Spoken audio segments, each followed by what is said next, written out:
guys, it's Sam, and today I'm actually going to be interrupting my normal uploading schedule to be doing a two-part video. One is going up today and one is going up tomorrow. I've recently noticed that there's been some kind of things popping up in the book world, the book review, booktube community, and one happened last weekend. This is the 25th of October, so one happened last weekend and then one happened this weekend, and it's just been a topic that I've wanted to talk about anyway before these big kind of events popped up within like social media and such, but I want to do a video now and the other video tomorrow because it's relevant right now, and I want to be able to talk about it with all of you guys and get as many opinions on it as possible instead of waiting for my typical upload schedule and then a week goes by and it's all been discussed to hell, basically.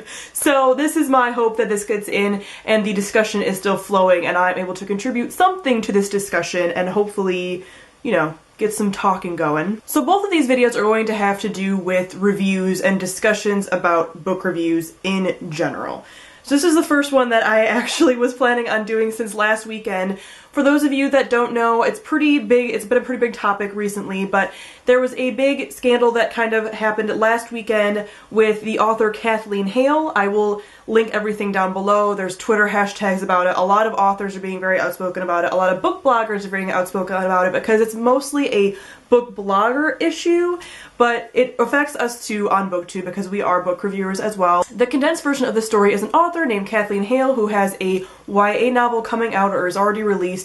There was an article in The Guardian about her basically where she admitted to stalking a reviewer from Goodreads that also had a blog that gave her a bad review. She found her phone number, she found her address, she showed up at her house, she called her place of work, all these kinds of things. And there's been a huge backlash about it. Some people have supported Hale, saying that the reviewer was nasty and shouldn't have said the things that she said and that she deserved it, which is victim blaming, by the way.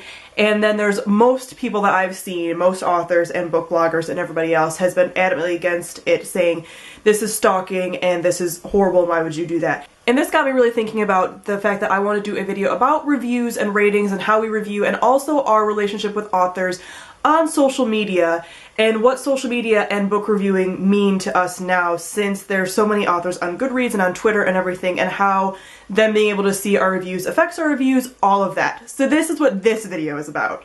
So first I want to talk about how I personally review books. I review books very differently for each book, but the main point is that I always review honestly, my honest opinion, regardless of if I bought it myself or if I got it for review. I've only gotten like 2 books from indie authors for review, so that's kind of not relevant to me personally, but I always review honestly and exactly how I feel. I review both the good things and the bad things about the book. Even books that I really enjoy, typically speaking, 5-star books will only have one thing that I might dislike but overlooked because I love the book so much for numerous different reasons, which I will all list. But also if there's a book that I kind of like but there were bad things about, I'll talk about that. And if there's a book that I hate or really didn't like, I will still talk about things that I feel like readers besides myself will enjoy, because I realize that reading is subjective and that everybody's going to have a different opinion about every single book. So I always try to pinpoint, even though I didn't like this thing, I know somebody else might, here's why, these kinds of things. So that's how I choose to review books in general, all books. I'm also very much a person that reviews based on genre. So for example, a 5-star adult literary fiction book is not the same as a 5-star YA fantasy book. I review them based on different criteria, and those 5 stars are still valid and still show how much I appreciate and love the book, but they're based on different things and I hold them to different standards personally. So for example, YA contemporary. With contemporary novels, I don't have to talk about world building, so I don't. That doesn't even factor in. I figure out if the characters I could relate to and if I enjoyed. Most of the YA contemporaries have romance, so did I enjoy the romance or did I find it fake? Did I find the whole YA contemporary thing, did I find that contemporary story believable? Because as a contemporary story, it has to be believable. That's kind of the whole point. And also, did I enjoy it? Those are the kind of things that I just basically review for YA contemporary.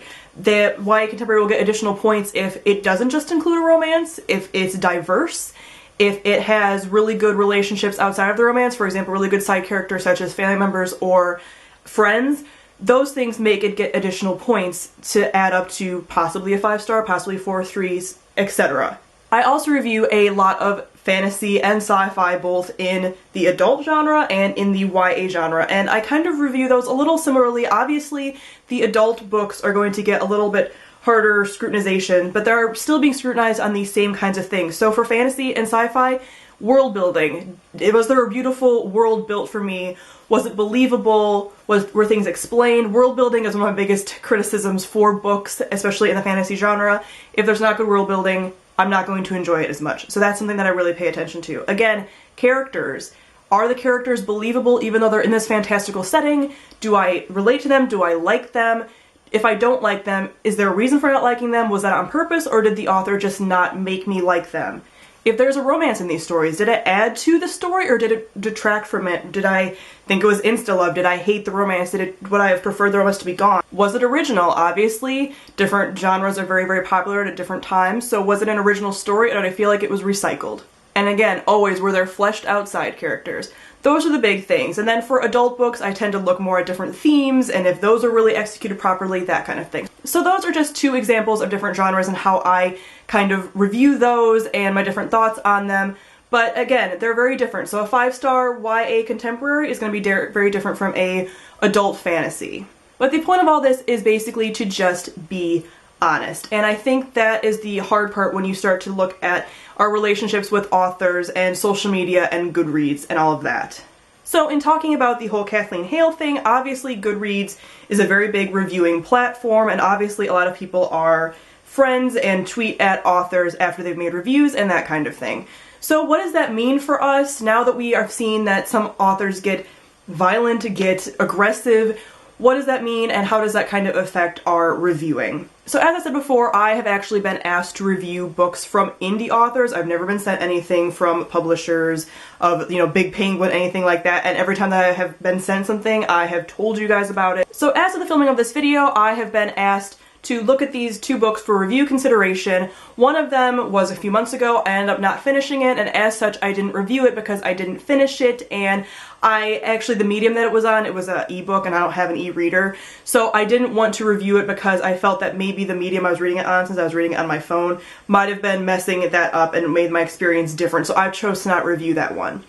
Another one I recently got, and I'm going to be reviewing that in November, but it was sent by an indie author. These people are trying to get off the ground, that kind of thing. So I was met with this kind of moral dilemma in my head a little bit, because this is my first time reviewing things that have been sent to me for review consideration. I had this kind of dilemma that I didn't like this book. It was a YA contemporary book, and I didn't like it. I gave it 2 stars. So I posted a review on Goodreads for it, and I'm going to be posting a video review, but I did have that kind of dilemma of, if I post this girl is just starting out, she's a younger person, I feel kind of bad. That being said, I still posted it, I'm still going to post it, and I'm not attacking the author. So that's kind of one other thing about reviewing. It's important to review and be honest and be constructive and be critical and really look at things and point out your likes and dislikes. That's what being critical is about, pointing out the things that you do like and pointing out things that you don't like and being constructive about those things that you don't like. Not calling the author an idiot or stupid or that this whole thing is a crock of shit, but just saying that these are the things that I didn't like, here's why. Some people might like these things though, that kind of thing. So while I, again, did have that kind of dilemma of, oh, I kind of feel bad, I still posted it, I'm still going to post it, I still have that opinion, and that opinion is still valid. So I'm a person that will post negative reviews just because I feel like I owe it to people who are reading my reviews to be honest, but like I said, I never attack an author. And regardless of if I were to attack an author, saying that this person is an idiot, blah, blah, blah, whatever, I still do not deserve to be physically attacked or stalked or, bombarded on Twitter because of my reviews ever. Nobody does. Let's just make that very clear. That is not at all acceptable ever. So overall, my loyalty is to fellow readers and to make sure that the books that I review, I'm reviewing honestly with both the things that I enjoyed about them and things that I didn't enjoy about them. Lastly, I want to talk about our relationship with authors that are bigger. I just talked about the indie authors and the debut authors, but obviously there are a lot of big authors, very popular authors on Twitter and Goodreads, and what does that kind of mean for us as well? For example, I recently posted a review on The Young Elites by Marie Lu. It was a negative review. I gave it about 2.5 stars. I will link it somewhere down below or whatever if you guys check it out if you haven't already and if you're interested. But I was a little hesitant to post that, not because of the author, but because of the fans. And it seems like a lot of people that do follow authors on Twitter and are very friendly with them, you know, or tweeting back and forth. I see a lot of different interactions between especially book bloggers and authors. And those are bordering kind of on friendship kind of talks and these kinds of things. And that's when I get kind of nervous about actual fans and having backlash about it. Honestly, I've had no negative backlash on that review. I'm also a baby booktuber, so I'm probably not going to be turning heads of anybody or anything. But I still am a little hesitant because of fans. Again, I will always post honest reviews regardless if they're positive or negative. That's just what I feel I should do with my channel. But it is something that I'm a little leery of as far as this relationship between book bloggers, book reviewers, booktubers, and authors. I get kind of weirded out by it. I do follow a lot of different bloggers and different authors on Twitter. I really enjoy it. I really like seeing, you know, where they're in the process, what they're doing, blah, blah, but I don't feel comfortable tweeting them except about, I enjoyed your book, here's a review, I posted it, and I will tag them, and it, sometimes if it's not super negative or anything, because I don't feel like I should be showing an author a negative review on purpose because it feels like it's rubbing their nose in it. That's a whole other topic, but even though I post negative reviews, I don't feel like I should be like, here author, here's my negative review. But people that do that, they have a right to do that. I'm getting on a tangent. But anyway, I just don't feel comfortable with the friendships that we kind of get to see forming between book reviewers and authors because I think it kind of blurs those lines and it makes me kind of a little more doubtful of reviewers if they're being completely honest because you kind of have this friendship with this author. So I really kind of follow those reviews on a case-by-case basis and I feel like that's a little weird gray area that I'm not exactly sure how I feel about it yet. But let me know what you guys think. Let me know how you review books and how you feel about the different interactions between authors and ourselves in social media and that kind of thing. You know, comment down below, let me know all of your thoughts on it, whether you agree with me, whether you disagree, whatever. And again, I'll be posting another video tomorrow about the more recent events of reviewing critically and that kind of thing. So it's kind of going to be an extension of this video and more talking about that. But I wanted to get both of them out there because both are very important. Both are really kind of weighing on my mind and I wanted to kind of get it out there and start discussing with you guys what you think and just, you know, get the discussion going in the comments. So thank you all for watching and I will see all of you guys very soon. Bye!